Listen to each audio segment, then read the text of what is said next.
My research is focused on girls' education in FATA, which is federally administered tribal areas in Pakistan. It's a tribal region on Afghanistan-Pakistan border.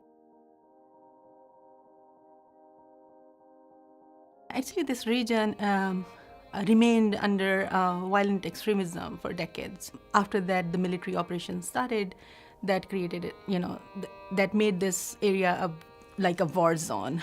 And people during that time were sent out and they remained outside of FATA as IDPs or, temporary displaced people for more than a year. Some of the challenges actually resulted out of this whole situation of terrorism and military operations. But to be honest, some of the other problems are related to the strict patriarchal Pashtun culture in this region that was even there before this Talibanization and military operations. So that as a whole, this situation makes women's life in particular difficult, so much so that they were not even able to access the basic rights like health and education.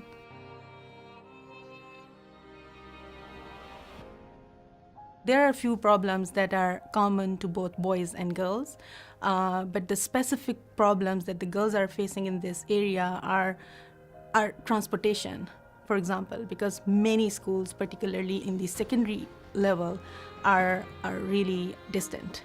And then overall, my research says that there is a lack of understanding of a broader education purpose for girls, because generally girls are thought to be only good mothers or, just doing teaching job after getting educated. So there needs to be a broader understanding of what education can bring in the lives of these girls in that area. Another one that I see as a problem is not having women representation at the decision-making level in education sector and even in the field to monitor schools. So I think that's another challenge in terms of making education possible for girls.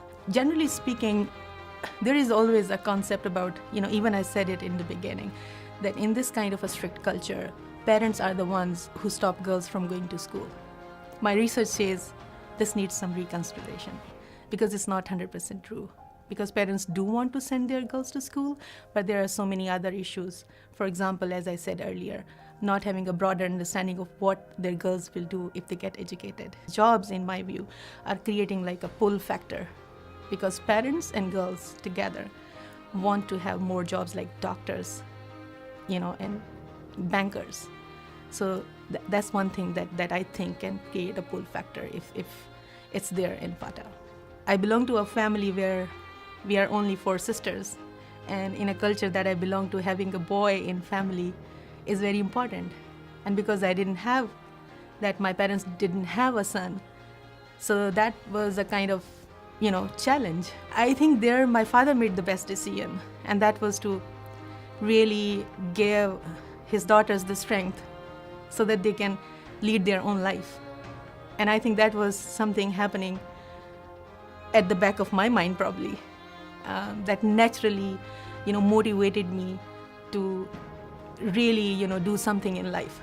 And at that age, probably I didn't know what that something was, but gradually it got clearer and clearer as I moved forward with my education.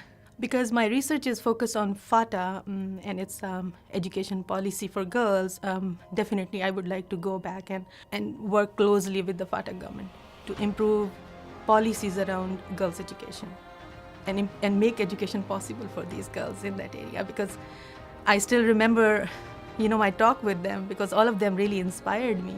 They're as intelligent, as shining as any other girl in Pakistan. So they'd also have the right to access education and find their own dreams and find their own ways in life.